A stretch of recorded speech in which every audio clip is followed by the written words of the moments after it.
여러분, 예수님께서는 만나는 사람마다 다 그런 것은 아니지만 특별히 하나님이 쓰시려고 하는 사람들한테는 나를 따르라, 나를 배우라 이렇게 말씀하십니다. 예수님을 먼저 따르라고 하는 데는 예수님을 와서 보고 배우라는 말씀이에요. 왜냐하면 예수님을 모르고 예수님을 따른다는 것은 사실 전부 거짓말입니다. 예수님을 배우려면 우리가 먼저 하나님의 말씀을 배워야 되고, 그리고 예수님의 삶을, 생활을 배워야 되고, 그 다음에는 예수님의 뭘 담게 되겠습니까? 삶을 배우면 인격을 담게 되겠죠. 그러면 당연히 예수 믿으면서 변화가 일어납니다. 그리고 우리는 주님의 제자가 될 수 있고, 곧 주님의 제자, 하나님의 몸된 교회를 세우는 일꾼이 될 줄로 믿습니다. 그래서 오늘 말씀 누가복음 20장 순서별로 오늘 제목은요, 따라합니다. 예수님을 배웁시다. 여러분, 예수님을 배워야 되는데 예수님의 어떤 모습을 배워야 되는가? 먼저 여러분 주보에 보시면 설교 노트 있죠, 그죠? 뒤에 보시면 깨우쳐 주시는 예수님을 배웁시다. 무슨 예수님을 배우자고요? 깨우쳐 주시는 예수님. 사람이요, 타인의 잘못을 깨우쳐 준다는 것은 좋은 일이기도 하지만 어려운 일입니다. 왜냐하면 저도 목회를 하면서 죄송하지만 여러분에게 권면할 때가 있잖아요. 책명할 때도 있고, 물론 축복하고 사랑하지만 바른 얘기를 해줘야 될 때가 있어요. 근데 그때 참 어렵습니다. 왜냐하면 그 얘기가 다 옳다는 것을 알면서도 우리는 책망이 좋아요, 축복이 좋아요, 칭찬이 좋아요, 권면이 좋아요. 칭찬이 좋죠. 그러다 보니까 불편한 얘기를 들으면 저 얘기가 맞는구나, 내가 틀렸구나. 우리 애들도 제가 항상 하는 얘기가, 혼내고 나서 하는 얘기가 삐져 있잖아요. 그죠? 나이가 들수록 삐진 게 좀 오래 가더라고. 어릴 때는 금방 혼났다가도 금방 해야 하는데 이게 좀 자꾸 의식이 생기니까 점점 삐지는 시간이 길어져. 그래서 제가 항상 하는 얘기가 있어요. 너가 잘못한 게 없으면 계속 삐져 있어라. 그러나 네가 잘못했다고 생각하면 빨리 표정을 펴라. 왜요? 내가 잘못한 게 없는데 혼난 거면 억울한 거니까 인상을 쓸 수 있어요. 그런데 내가 잘못한 거라면 빨리 인정하고 마음을 어떻게 해요? 돌이켜야죠. 근데 그게 말은 제가 그렇게 하지만 쉽지 않아요. 그러니까 누구를 가르친다는 거, 누군가에게 잘못을 얘기해 준다는 건 참 어렵습니다. 그래서 목사님들끼리로 하는 말이 있어요. 속썩이는 분이 있으면 뭐라고 그럴까요? 뭐라고 그럴 것 같아요? 주집사님 오늘 대표기도 하셨으니까 뭐라고 그럴 것 같아요? 뭐 기도하세요. 뭐 이런 거 당연히 그런 거 생각하죠. 근데 뭐라고 그런지 아세요? 한번 따라해 보세요. 내버려 두어. 내버려 두라고 그래요. 왜냐하면 잘못한 건 본인이 잘 알기 때문에 내버려 두면 알아서 생각하고 알아서 하는데, 이게 또 얘기를 해버리면 서운해 한다는 거예요. 그래야 사람 심리가. 저도 여러분이 설교 말씀 듣고, 목사님 설교 말씀 은혜 받았습니다, 좋습니다. 그럼 저도 기분이 좋아요. 근데 뭐 설교가 뭐 길었네, 뭐가 지난번에 했던 거네, 이러면 저도 뭐예요, 마음이 조금 서운하죠. 무슨 말씀 드리는 거냐면, 다른 사람에게 잘못을 깨우쳐 주는 거, 바른 얘기를 해주는 건요, 굉장히 어려운 일입니다. 그러나 여러분, 그냥 내버려 둔다면 그건 진짜 사랑이 아니에요. 여러분, 자식들이 잔소리하는 거 듣기 싫어하는 건 알지만 부모는 잔소리를 합니다. 왜 잔소리를 합니까? 사랑하기 때문에 그냥 내버려 둘 수 없어요. 그냥 내버려 두면 어디로 가요? 잘못된 길로 가는 거예요. 그래서 사랑한다면 내가 욕을 먹어도 어떻게 해요? 잔소리를 할 수 있어야죠. 할렐루야. 할렐루야. 결국 깨우쳐준다는 것은 사랑한다는 것입니다. 깨우쳐주지 않는다는 것은 관심이 없다는 거예요. 오늘 여러분 19절 말씀, 우리 누가복음 20장 19절 말씀 같이 읽어볼까요? 시작. 서기관들과 대제사장들이 예수님의 이 비유는 자기들을 가리켜 말씀하신 줄 알고 즉시 작고다 하되 백성은 두려워하더라. 서기관들과 대제사장들이 예수님 말씀이 자신들에게 하는 소리라는 걸 이미 알고 있었습니다. 그런데도 그 소리가 어떻게 돼요? 조금 전에 말씀드린 것처럼 듣기가 싫었던 거예요. 왜? 자신들의 잘못을 지적하기 때문에 인정할 수가 없었던 거죠. 그래서 잡아 죽이려고 했다는 거예요. 오늘 여러분, 우리는 주님의 말씀을 들으면서 우리의 삶을 돌아보고 우리의 신앙을 돌아보게 되시기를 주님의 여러분을 축원합니다. 여러분, 저는 일주일에 한 번 여러분이 주일날 하나님의 전에 나오셔서 이 말씀을 통해 위로받고 힘을 얻고 용기를 내고 하나님의 복을 누리시길 주님의 이름으로 축원합니다. 그러나 또 하나, 한 주간 동안 우리가 잘못 살았던 것, 말씀대로 살지 못하는 것에 대해서 어떻게 해야 됩니까? 인정하고 회개해야 됩니다. 그리고 하나님 돌아오는 주간에는 하나님 말씀대로 살 수 있는 힘을 주십시오. 은혜를 주십시오. 할렐루야. 이번 주에는 내가 실패했지만 다음 주에는 성공하게 해주십시오. 할렐루야. 이게 우리의 기도 제목이 돼야 돼요. 그 모든 게 다 은혜지 듣기 좋은 소리만 듣고 가는 게 은혜는 아니라는 거예요. 그래서 여러분, 은혜, 하나님의 은혜는 리카를로스라는 사람이 하나님의 은혜라는 책을 썼는데 그 안에 이런 얘기가 나와요. 하나님의 은혜는 진리를 바탕으로 해야 한다. 이게 무슨 얘기냐면 여러분 교회에서 제일 듣기 좋은 소리가 뭔지 아세요? 은혜 받았습니다. 그리고 또 무슨 일 하려고 그러면 좀 못하든 잘하든 뭐라 그래요? 음식을 좀 맛있게 할 때도 있지만 좀 못할 때도 있잖아요. 그죠? 그럴 때 또 뭐라 그래요? 은혜로 잘 먹었습니다. 은혜로 잘 짜도 은혜로 잘 먹었습니다. 매워도 잘 먹었습니다. 그죠? 근데 이 은혜가 잘못 쓰일 때는 어떤지 아세요? 진리가 뭐예요? 하나님의 말씀을 기반으로 하지 않고 무조건 어떻게 돼? 은혜로 합시다. 이래버리면 어떻게 돼요? 그 교회에 문제가 생기고 성도의 가정에 문제가 생기고 부부간에 문제가 생기는 거예요. 지적질하고 잘못했다고 얘기하고 꾸중하라는 소리가 아닙니다. 하나님의 말씀을 기초로 해서 거기에 은혜로 덮어야지 하나님 말씀 없이 진리 없이 무조건 덮어주고 무조건 모른 척 해주고 무조건 타협해주면 나중에 그게 어떻게 되는 거예요? 문제가 돼버리는 거예요. 자녀를 사랑하고 축복하되 그 자녀가 정말 잘되고 사랑하기를 원하는 마음으로 잘못을 이야기하면서 축복해주고 기도해줘야지 무조건 잘했다 그러면 나중에 어떻게 돼요? 우리 옛말에 뭐라고 그러죠? 할아버지 뭐야? 뭐 3살 버리 여든 간다는 말도 있고 수염 잡는 거 내버려두니까 어디 잡는다고 그래요?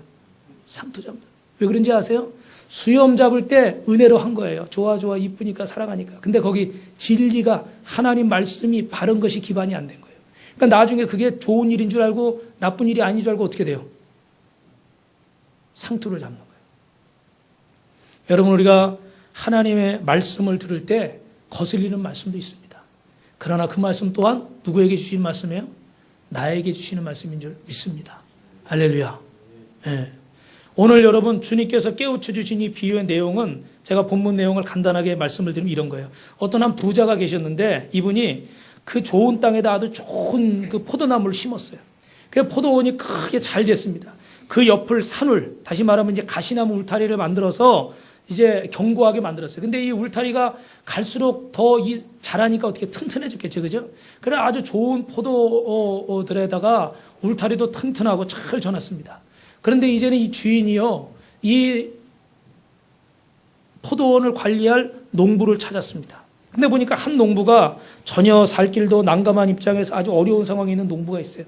그래서 그 농부를 불러서 당신 집처럼, 당신 땅처럼, 당신 것처럼 열심히 해라. 대신에 가을에 추수하면 일정한 세만 내라. 할렐루야. 이거 얼마나 감사해요. 갈 데도 없는 사람, 죽을 수밖에 없는 인생 구원해 준 거나 마찬가지죠. 그런데 이 사람이 다 농사를 짓고 자기 마음대로 막 다 누리면서 그냥 살다 보니까 집도 내 거, 차도 내 거, 뭐도 내 거, 건강도 내 거 다 내게 돼버렸어요. 그러니까 나중에 가을이 다가왔는데 세를 바치려고 하니까 소출이 많으니까 욕심이 생겨요, 안 생겨요? 생기죠. 여러분 10,000원에서 1,000원 11조 하는 건 쉬워요. 근데 1,000,000원에서 100만원 11조 하라고 그러면요. 주여. 근데 사실은 주여가 아니라 어떻게 돼요? 죽여. 이렇게 되는 거예요. 점점 많아지니까 이게 어려운 거예요. 그래서 어떻게 하면 세를 안 낼까 고민을 하다가 나중에는 주인이 멀리 살고 있으니까 어떻게 돼요? 이 포도원도 내가 어떻게 가져야 되겠다. 그래가지고 가을이 돼서 주인이 어떻게 해요? 이 종들을 보냈어요.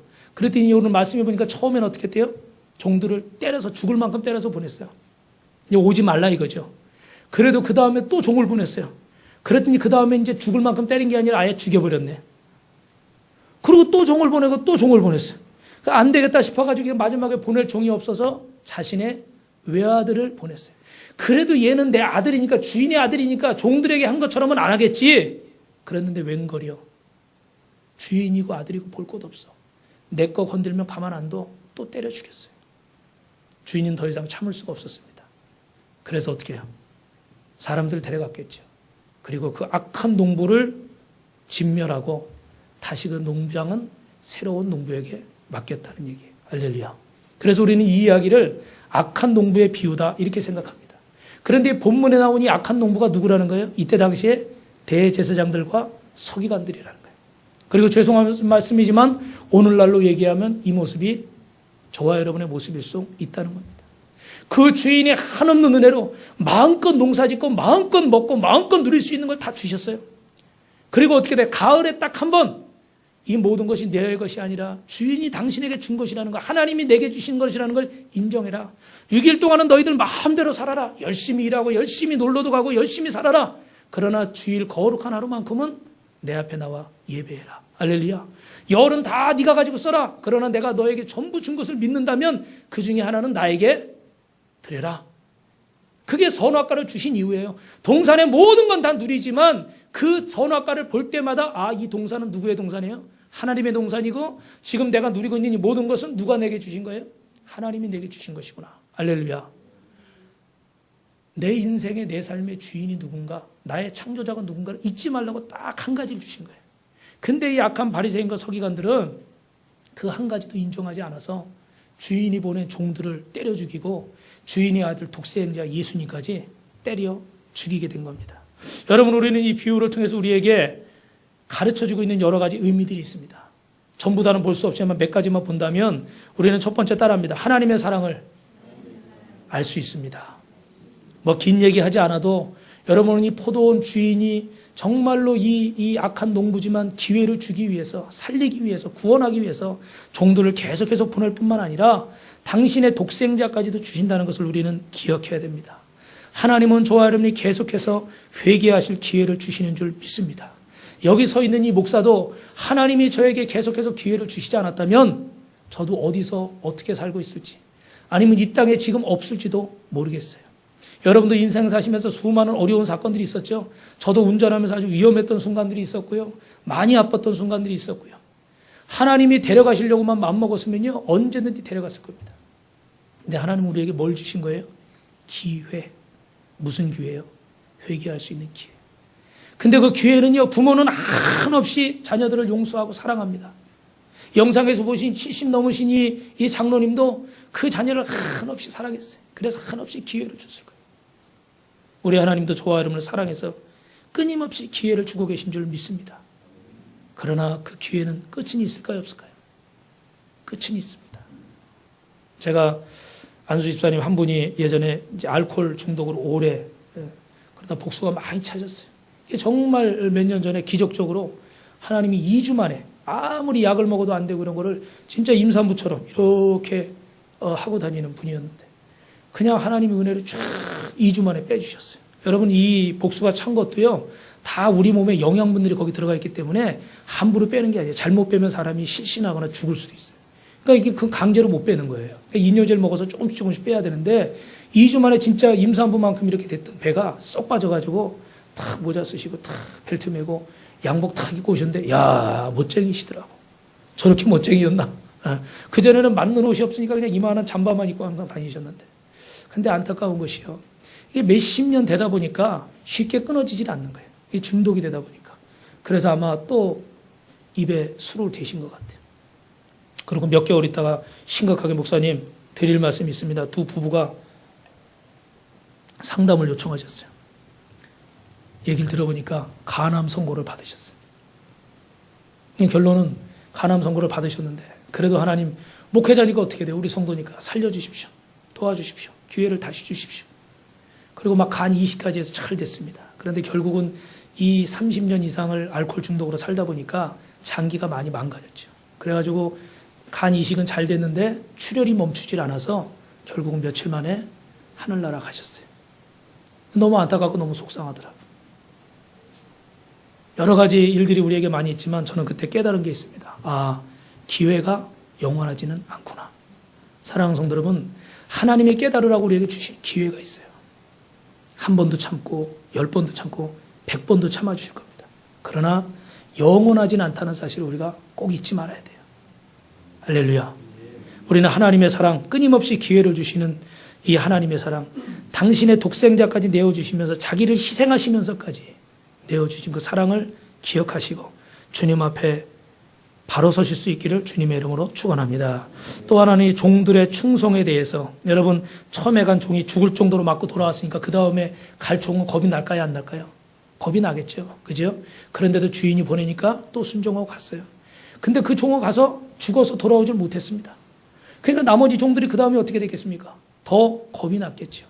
그런데도 보면 주인이 계속 종들을 보낼 때까지 계속해서 갔다는 거예요. 오늘 여러분, 하나님께서 저와 여러분에게 이렇게 우리 목장에 또 이 찬양대에 또 교사로 하나님이 각 직분으로 부르신 줄로 믿습니다. 그런데 우리가 하나님 앞에 받은 직분은요, 내가 좋을 때만 감당하는 게 아니라 어려운 상황 속에서도 감당해야 될 줄 믿습니다. 어떤 조건, 뭐 큰 상급이 있어서 여기 뭐 너희들 갔다 오면 뭐 한미천 해줄게, 이런 약속도 주인이 한 적이 없어요.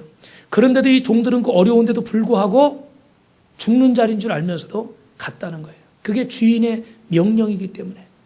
우리도 하나님의 말씀이라면 여러분, 어려움이 있고 힘든 일이 있어도 사명을 감당할 수 있는 분들이 되기를 주님의 이름으로 축원합니다. 그 안에 얼마나 많은 일이 있어요. 그죠? 1년 동안 무슨 직분을 맡아서 감당해도요, 별의별 일들이 많이 있습니다. 이게 참 감당하기가 어려워요. 그런데도 불구하고 오늘 저와 여러분은 하나님이 보내신 것이기 때문에 하나님의 약속을 믿고 하나님을 바라보고 승리하시기를 바랍니다. 먼저 여러분, 이 직분, 하나님이 내게 맡기신 것 쉽게 생각하지 마세요. 이제 오늘부터 내일부터 이제 우리가 우리 교회의 재직들, 장로님들, 안수집사님 이런 일꾼들을 세우기 위해서 70일 동안 작정해서 기도할 텐데 100일에서 제가 줄였어요. 100일은 저 혼자 처리하고 새벽에 저녁에 기도할 텐데 여러분들 또 감당할 수 있을 만해야 하니까 너무 길면 또 중간에 지치니까 그 날짜가 이제 노예에서 허락을 해가지고 이렇게 그런 날입니다. 그 날짜를 지금부터 내일부터 맞춰서 저는 이제 3월 1일부터 기도를 시작했고, 그러니까 여러분들 우리 성도님들 중에 또 서리 집사님도 세우고 또 안수 집사님도 세우고 또 장로님도 세우고 또 권사님도 세우고 이렇게 될 텐데, 우리가 하나님 앞에서 이 주신 직분이요, 따라합시다. 내 마음대로 받고 내 마음대로 끝내면 안 됩니다. 자격은 다 없어요. 저도 자격이 없어요. 저도 목사냐? 그러면 저도 솔직히 자격이 없어요. 자격은 다 없습니다. 그러나 중요한 건 겸손하게 하나님이 내게 맡기셨으니까 최선을 다하자. 끝까지 하자. 할렐루야. 어떤 선교사님이 선교로 가셔가지고 이제 다 일꾼들을 세웠는데 어떤 사람이 오더니 막 힘들어서 못해 먹겠다고 그러더래요. 그래가지고 사표 같이 이렇게 딱 내드리는 거예요. 그 선교사님이 그랬대요. 시작할 때 누구 허락 받았습니까? 하나님 허락 받았죠. 그럼 끝낼 때도 하나님 허락 받으십시오. 아멘이 안 나와요. 여러분 잘 들으셔야 돼요. 그죠? 여러분 시작할 때는 기도하고 하나님 허락받고 한다 그러면서 끝낼 때는 여러분 감정대로 여러분 환경대로 하시면 안 돼요. 근데 그런 분들이 사실은 너무 많아요. 여러분들뿐만 아니라 목회자들 중에도 시작할 때 응답받아서 하나님이 역사하셔서 한다 그래 놓고요, 중간에 자기 마음대로 간다는 분들 많아요. 신학교도 왔다 그러면 다 누가 보냈다 그래요? 하나님이 보냈다 그러지 자기가 왔다는 사람은 없어. 근데 갈 때는 다 누구 마음대로 가요? 자기 마음대로 가요. 그러니까 시작도 하나님 말씀으로 했으면 끝낼 때도 누구 허락받아야 돼요? 하나님 허락을 받아야죠. 여기 종들은요, 그 환경 때문에 포기하지 않았다는 거예요. 사랑하는 성도 여러분, 환경 때문에 포기하지 않으시길 주님의 이름으로 축원합니다. 내 감정 때문에 포기하지 않으시길 주님의 이름으로 축원합니다. 할렐루야. 종들도 여러분 편하게 살 수 있는 길이 있었어요. 가서 적당히 이 악한 농부하고 타협해서 뭐 이렇게 저렇게 딴소리 하다가 올 수도 있었습니다. 근데 참 충성스럽게 주인이 시킨 것을 하다가 결국은 죽임까지 당하는 신세가 되었습니다. 사랑하는 성도 여러분, 다른 사람이 몰라줘도, 때로는 우리가 알아줄 때도 있지만 몰라줘도 하나님 앞에 주님은 나를 알아주겠지, 주인님만은 나를 알아주겠지, 이 동들처럼 하나님은 나를 알아주신다는 믿음을 가지고 여러분에게 맡겨주신 귀한 사명을 가정과 직장과 사업장에서 잘 감당하시기를 주님의 이름으로 축원합니다. 여기 악한 농부가 세를 떼먹은 것처럼 하나님 것 떼먹고도 전혀 가책을 느끼지 않는 이런 악한 농부와 같은 사람이 있습니다. 사람들 중에 대부분 이래요. 이만하면 됐습니다. 감사합니다. 그런 사람이 있을까요? 없을까요? 거의 없습니다. 거의. 전혀 없진 않겠지만 거의 없어요. 조금만 더. 저도 그래요. 하나님이 딱 뭘 해주시면 야, 조금만 더 주시면 좋을 텐데. 그 사람이 다 그래요. 그 어느 그 마을에서 그런 일이 있었대요. 누가 지나가면서 매일 10,000원짜리를 한 잔씩 다 나눠줬대요. 처음에는 저 사람이 왜 저걸 나눠주나? 이상하다. 막 이렇게 생각한 거예요. 근데 그냥 매일 그 10,000원도 매일 받으니까 좋아요, 안 좋아요? 대답 안 하는 분은 뭐예요? 대답 안 하는 분은 안 드려요, 이따가. 그것도 좋은 거예요. 그죠? 그럼 매일 받았어. 근데 어느 날 이제 딱 안 주기 시작한 거야. 그랬더니 사람들이 뭐라고 그랬을까요? 오늘은 왜 안 주지? 이랬을까요? 화를 내는 거예요. 왜 안 주냐? 이렇게 된 거예요. 우리가 그래요. 하나님 은혜가 너무 대단하고 놀라운 건데 그걸 매일 받다 보니까 감사를 잊어버렸어. 그래서 이제는 안 주면 왜 안 주시냐고 오히려 따져 묻는 거예요. 그러니까 뭐가 나와요? 원망이 나오고 불평이 나오고. 사실은 건강 주신 것도 감사하고 이렇게 나를 불러주셔서 믿음 주신 것도 감사하고. 그죠? 그래야 되는 건데 너무 당연한 것처럼 숨 쉬고 먹으면서 자연스럽게 살다 보니까. 여러분 금식기도 한번 해보세요. 그러면 음식 먹는 게 얼마나 감사한지 몰라요.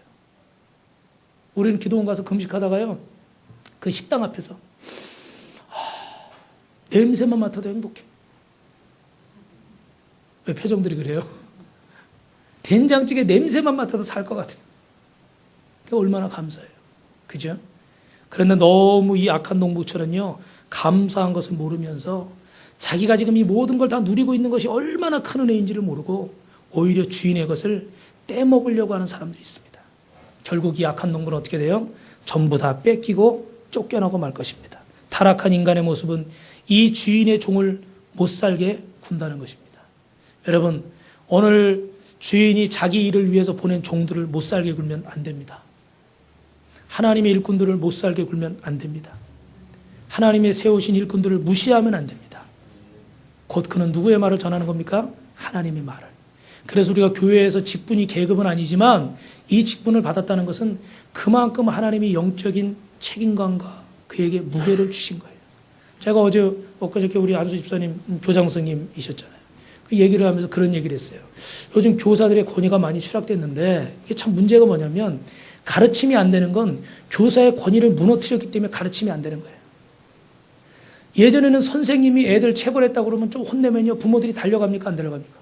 제 기억으로는 별로 없어요. 근데 지금은 조금 무슨 일 자기의 꾸중만 했다고 그래도 달려가서 난리를 칩니다. 그리고 애들이 또 선생님 무서워요, 안 무서워요? 선생님 조금만 이상한 거면 핸드폰 들고 찍어가지고 올려버리니까 선생님들이 어쩔 줄 몰라. 가르침이 제대로 되겠어요, 안 되겠어요? 될 수가 없어요. 그래가지고 학생들이 선생님을 무서워하고 존경해야 가르침이 되는 거고 자녀가 부모를 무서워하고 존경하고 두려워해야 가르침이 되는 거지. 너나 나나 똑같다 해볼래? 거기다 뭘 가르쳐요? 뭘 가르치냔 말이에요. 들을 자세가 안 돼 있고 듣지를 않는데 뭘 가르치냔 말이에요. 하나님이 세우신 종들의, 하나님이 세우신 리더들의 권위를 인정해야 그 목장이 살고 그 교회가 사는 건데 그걸 인정하지 않으니까 그 말씀이 귓전에 들려요, 안 들려요? 귓등에도 안 들리는 거예요. 권위를 인정해야 돼요. 그래야 훌륭한 학생이고 그래야 훌륭한 성도예요. 할렐루야. 거기서부터 시작이 돼야 주인의 부름에 아멘할 수 있는 거예요. 이 악한 농부는요, 그 권위를 인정하지 않았어. 주인의 것인 걸 인정하지 않으니까 주인의 종도 인정하지 않은 거예요. 사랑하는 성도 여러분, 깨닫는 은혜가 있기를 주님의 이름으로 축원합니다. 하나님 말씀, 지나가는 사람에게 주신 말씀이 아니에요. 나에게 주신 말씀인 줄로 믿습니다. 두 번째로는요, 따라합니다. 중심을 보시는 예수님을 배웁시다. 할렐루야. 사무엘이 하나님이 보내시는 바다 베들레헴에 사는 이새의 집에 갔어요. 그때 아들들을 다 세워놓고 하나님 보시기에 어떤 사람을 왕으로 세우셨나 보니까 7 아들을 다 봤는데도 불구하고 사무엘 선지자의 마음에 감동이 없었습니다. 외모는 다 그럴듯했어요. 근데 그때 하나님께서 주시는 말씀이 있어요. 그게 뭐예요? 따라합니다. 하나님은 사람을 외모를 취하지 않으신다. 할렐루야. 그러니까 사람은 뭔들 봅니까? 겉을 보죠. 야, 저 사람 무슨 옷 입었나? 야, 저 사람 뭐 어떻게 생겼나? 이걸 보죠. 근데 하나님은 그 사람이 뭘 보신대요? 중심을 보신대요. 할렐루야. 그래서 저도 여러분의 뭘 봅니까? 중심을 보려고 합니다. 누가 많이 가졌나? 누가 많이 배웠나? 이걸 보지 않고 여러분 중심을 보려고 합니다. 오해가 없으시기를 주님의 이름으로 축원합니다. 저는요 그런 소리 듣기 싫어요. 우리 목사님은 돈 많은 사람을 좋아해. 솔직히 말하면 우리 교회 돈 많은 사람이 없어요. 근데 나중에 돈 많은 사람이 생기면 그때 그러시지 마시라고요. 뭐 우리 교회 박사, 교수 뭐 대단한 사람들이 왔다고 치자고요. 정치하는 사람들 왔다고 치자고요. 우리 목사님은 저런 사람을 좋아해요. 그러지 마세요. 저는 그렇게 하지 말라고 하나님 앞에 연단받고 있는 거예요. 그죠? 그러니까 여러분도 어떻게 해야 돼요? 누가 오든지 할머니가 오든 할아버지가 오든 꼬맹이가 오든 청년이 오든 한결같이 대하세요. 왜? 우리 주님도 외모를 보지 않고 중심을 보셨으니까. 혼자 만리장성 쌓지 마세요. 혼자 막 오해하고 드라마 스토리 써내가지고 하지 마세요. 보인 대로 선포된 대로 믿으세요. 할렐루야? 할렐루야? 다음에 그런 분 있으면 제가 꼬집어 드릴 거예요. 네. 그래서 여기 오늘 20절부터 23절 말씀 읽어봅시다. 누가복음 20장 20절부터 23절 시작. 이에 저희가 엿보다가 예수님을 총독의 치리와 권세 아래 붙이려 하여 정탐들을 보내어 그들로 스스로 의인인 체하며 예수의 말을 책잡게 하니 그들이 물어 가로되 선생님이여 우리가 아노니 당신은 바로 말씀하시고 가르치시며 사람을 외우러 취하지 아니하시고 오직 참으로 하나님의 도를 가르치시나이다. 우리가 가이사에게 세를 바치는 것이 가하니까 불가하니까 예수께서 그 관계를 아시고 할렐루야. 여러분 중심에 여러분 누가 있는가가 중요합니다. 교회도 중심에 누가 있는가가 중요해요. 교회의 중심에 예수님이 계시고 주님이 계시면 흔들리지 않을 줄 믿습니다. 여러분의 가정에도 주님이 주인 되시면 중심에 계시면 흔들리지 않을 줄로 믿습니다. 여러분 요새 우리 교인들이 이 교회 저 교회 다니시는 분들이 있어요. 이 교회도 가보고 저 교회도 가보고 그리고 등록을 하는데 등록하는 기준 중에 하나가 뭐냐면 저 교회 목사님이 말씀이 어떤가 이런 걸 봅니다. 뭐 그것까지는 말리지 않겠습니다. 근데 중요한 거는 그럼에도 불구하고 그 중심에 누가 있어야 돼요? 예수님이 계셔야 돼요. 할렐루야. 그 중심에 주님이 계시지 않는다면 우리의 신앙은 헛것이에요. 어떤 분 예수 잘 믿는 분 있어요. 어떤 분이 예수 잘 믿는 분인지 아세요? 제가 한마디로 명쾌하게 가르쳐드릴게요. 따라합니다. 하나님이 가라사대. 하나님이 말씀하셨습니다. 그러면 무조건 아멘. 이러는 사람은요. 예수 잘 믿는 사람. 왜요? 그 중심에 주님이 계신 거예요. 근데 하나님이 말씀하셨어요. 주인님이 말씀하셨어요. 근데도 들은 척 안 한다. 그런 건 중심에 주님이 계신 게 아니에요. 우리 사랑하는 성도의 중심에 예수님이 계시다면 얼마나 여러분 기뻐하시겠습니까? 얼마나 흡족해 하시겠어요? 여러분이 직장에 있든지 가정에 있든지 학교에 있든지 어디에 있든지 간에 예수님 중심으로 사는 사람, 이런 사람에게 하나님은 기뻐하시는 줄로 믿습니다. 여기 말씀에 사두개인들은 로마 황제에게 세금을 바쳐야 된다고 주장하고 바리새인들은 세금을 바치지 말라는 거예요. 근데 예수님을 죽이려고 둘이 한 통속이 되어가지고 평상시는 원수였는데 이 쉽게 말씀드리면요. 사두개인들은 이때 당시에 좀 지배계층이 있던 사람. 그러니까 자신들의 권력을 누리기 위해서는 어떻게 해야 됩니까? 로마에 잘 보여야 되잖아요. 그러니까 일정한 세금 바치고 자기들 지위를 누리려고 그러는 사람이고 바리새인들은 평민들 중에서 유대인들이 하나님을 좀 믿는다고 하는 사람들, 그러나 예수는 인정하지 않는 거예요. 그러니까 평생선 이 사람들이 서로 으르렁거리면서 싸우는 사이였어요. 근데 지금은 예수님을 둘 다 공동의 적이 돼버린 거예요. 왜? 예수님이 바른 말씀을 가르치고 하나님의 바른 그걸 얘기를 하니까 자기들한테 다 걸리는 거예요. 찔리는 거예요. 듣기가 싫은 거예요. 그러니까 어떻게 돼요? 저 예수 잡아 죽이자. 근데 그 백성들이 다 따르고 있으니까 쉽게 죽이지는 못하고 어떻게 하면 저 예수를 트집을 잡아서 넘어뜨릴까? 어떻게 하면 죽일까? 고민을 하다가 문제를 하나 낸 거예요. 세금을 로마에 바쳐야 됩니까? 말아야 됩니까? 이런 문제를 낸 거죠. 그때 예수님이요. 세금을 바치지 말라. 그러면 로마법에 저촉돼서 반역죄에 걸리는 거고 만약에 세금을 바치라. 그러면 바리새인들이 어떻게 돼요? 저는 매국노다. 자기 나라는 생각하지 않고 로마에만 잘 보이려고 하는 사람이다. 그리고 이제 트집을 잡게 되는 거예요. 문제의 해답을 얻으려는 진지한 자세가 아니라 단순히 예수님을 책잡아서 넘어뜨리려는 게 저들의 목적이었습니다. 그런데 여러분 말씀 끝에 읽으셨지만 23절 끝에 뭐라고 그래요? 예수님은 어떻게 돼요? 저들의 그 관계를 아셨다고 그랬어요. 할렐루야. 우리 주님은 뭘 보고 계십니까? 중심을 보고 계시는 거예요. 그들 속에는 주님이 안 계셨어요. 근데 여러분 그들이 말할 때는 거기 뭐라고 그래요? 멋지게 말해요. 우리가 아노니 당신은 바로 말씀하시고 바로 가르치시는 분입니다.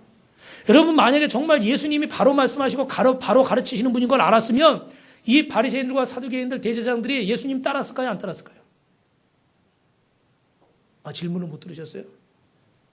따랐을까요? 안 따랐을까요? 예수님 말씀이 바로 말씀하신 거 진리라면 따랐어요? 안 따랐어요? 당연히 따랐겠죠. 근데 그 말씀을 진리라고 말하는데 안 따랐어요. 그걸 진리로 믿는 거예요? 안 믿는 거예요? 안 믿는 거죠. 그러니까 거짓말하고 있는 거예요. 예수님에게 시험 잡으려는 거예요. 마지막으로 여러분, 우리 주님을 중심을 보시는데 또 하나 중요한 게 있어요. 마지막 세 번째 따라합니다. 원칙을 세우신 예수님을 배웁시다. 24절부터 26절 마지막 절까지 보시면 여러분 한번 읽어볼까요? 시작. 데나리온 하나를 내게 보이라. 누구의 형상과 글이 여기 있느냐? 대답하되 가이사의 것이니이다. 이르시되 그런즉 가이사의 것은 하나님께 바치라 하시니 그들이 백성 앞에서 그의 말을 능히 책잡지 못하고 그의 대답을 놀랍게 여겨 침묵하니라. 할렐루야. 우리 인생에도 여러분 조화가 필요합니다. 조화가 깨지면요 불행해져요. 성가대가 열심히 찬양을 하고 찬양대가 찬양을 하는데 이게 화음이 안 맞으면요 아름다운 곡인데도 아름답게 들리질 않습니다. 가정에도 남편과 아내, 자녀, 부모, 형제 조화가 있어요. 근데 조화가 한 군데서 남편이 깨진다거나 아내가 깨진다거나 부모나 자녀가 깨어져 버리면요 그 가정은 조화가 깨집니다. 가족 중에도 저는 이렇게 병원에 갔던 적이 많은데 가족 중에 누가 아파서 병원 가 있잖아요. 생활의 리듬이 다 깨져버려요. 그래서 저는 제일 여러분도 그런 거 느끼겠지 모르지만 감사할 때가 언제냐면 병원에 막 몇 달씩 있다가 퇴원해가지고 집에 가족이 탁 돌아와서 짐을 탁 내려놓을 때 집이 뭐 좋든 넓든 좁든 간에요. 그때 너무 평안하고 감사해요. 왜요? 이제 온전한 합체가 된 거예요. 조화가 이루어진 거예요. 할렐루야. 하나님은 우리를 조화롭게 살도록 만드셨어요. 그런데 누군가가 그 조화를 깨트리려고 한단 말이에요. 사단이요. 어떻게 해요? 남편을 통해서든 아내를 통해서든 자식을 통해서든 부모를 통해서든 누군가를 통해서든 이 조화를 깨트린다고. 그 조화가 깨지면 가정은 뭐가 되는 겁니까? 지옥이 되는 거예요. 교회도 여러분 너무너무 좋은 것이지만 이 교회의 조화가 깨어져 버리면 교회는 어떻게 돼요? 오기 싫은 곳이 되고 지겨운 곳이 되고 목사님은 보고 싶은 사람이 아니라 뭐 하는 사람이야? 꼴 보기 싫은 사람이 돼요. 직장도 그렇잖아요. 내가 가서 좋으면요 출근하고 싶고 가고 싶은 거예요. 애들이 학교도. 근데 거기 누군가가 싫어지고 아니다 싶으면 어떻게 돼요? 거기는 가기가 싫어져. 왜? 조화가 깨진 거예요. 그러니까 하나님은 우리에게 조화를 깨트리지 않기 위해서 우리에게 원칙을 주신 거예요. 근데 그 원칙이 뭐냐? 네 가지 따라합니다. 하나님과 먼저 조화를 이루십시오. 하나님 말씀에 잘 순종해서 하나님과 조화를 이루고 여러분이 오늘 주일 예배 드린 것처럼 먼저 하나님 앞에 기도하고 그죠? 먼저 또 새벽에 또 하나님 앞에 깨어서 기도하고 먼저 말씀 보고 조화로운 삶 그리고 또 이웃과 조화를 이루십시오. 이웃과도 원수를 맺으면요 그 동네 살기가 싫고 결국 저는 층간소음 때문에 막 다투다가요 어느 집 이사 가는 걸 봤어요. 그 이웃끼리 원수가 돼버리니까 살기가 싫은 거예요. 그래서 이사까지 가버리더라고요. 그래서 이웃과 조화를 이루어야 되고 또 하나는 자연과도 조화를 이루어야죠. 하나님께서 주신 이 자연, 할렐루야. 자연의 섭리 때문에 이 건물도 오래돼가지고요. 어제 비가 오니까 저기서 비가 막 새가지고 바가지 놓고 받쳤는데 지금 바가지는 치우고 걸레는 있네. 이것도요 조화예요, 조화. 하나님이 우리에게 주신 이 자연과 조화를 이루며 사는 거예요. 이걸 다 거부하고 살겠다. 그러면 아름다운 삶을 못 살아요. 또 하나는 따라합니다. 내 자신과 조화를 이룹시다. 내 자신과 조화를 이루지 못하면 밤새도록 고민하게 되고 번뇌하게 되고 갈등하게 되고 잠을 못 잡니다. 그래서 여러분 어떤 병에 걸려요? 정신분열증 같은 그런 병에 걸리는 거예요. 나와 조화를 이루지 못하면요 마음이 불안합니다. 그러나 나 자신과 조화를 이루면요 마음이 편안합니다. 그런데 조화를 이룰 수 있는 방법은 뭡니까? 이렇게 하나님과 자연과 이웃과 내 자신과 조화를 이루려면 뭘 기억해야 돼요? 하나님이 주신 원칙. 예수님은 그래서 우리의 원칙을 세우셨어요. 여러분 원칙이 있으면 질서가 잡히지만 원칙이 없으면 뭐가 됩니까? 무질서가 되는 겁니다. 우리의 가정도 직장도 교회도 마찬가지입니다. 여기 24절부터 26절 우리 말씀에 읽었는데 예수님이 이 데나리온 하나를 가져오라는 거예요. 이 질문 앞에서. 근데 뭐라고 말씀하세요? 가이사의 것은 가이사에게, 하나님의 것은 하나님에게. 그 동전에 누가 그려져 있냐는 거예요. 누구 그림이 있냐는 거예요. 황제의 그림이 있으니까 가이사가 황제니까 황제의 것은 황제에게 주고 하나님의 것은 하나님에 바쳐라. 여러분 이 재판이요 아주 놀라운 그 솔로몬의 명판정과 같습니다. 여러분 솔로몬의 판정 아시죠? 어떤 엄마가 자다가 아기를 자기가 덮어서 아기가 죽였어요. 남의 애 데려다 자기 애라고 그러니까 그거 데려와가지고 누구 애입니까? 옛날에 무슨 뭐 유전자 검사를 합니까? 뭘 합니까? 그죠? 방법이 없어요. 그런데 다들 곤란해하고 있는 거예요. 그때 솔로몬이 뭐라고 그랬어요? 하나님께 지혜를 얻어서 그 아이를 반으로 갈라서 반반씩 나눠줘라. 그랬더니 가짜 엄마는 뭐라고 그래요? 가만히 있어요.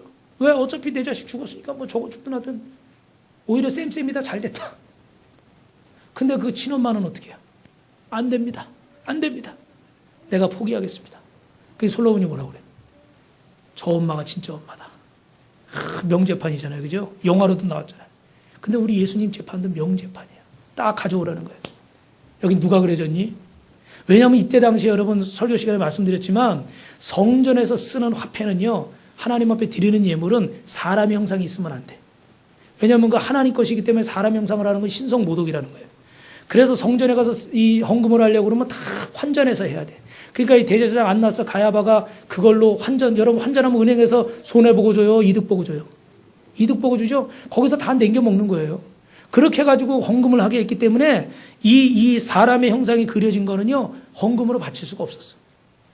근데 그때 당시에 사람의 형상이 그려지지 않은 거는 황제 형상이 없는 건 두로와밖에 없었단 말이에요. 그러니까 성전에서 세금 내려면 모든 돈은 다 뭘로 바꿔야 돼요?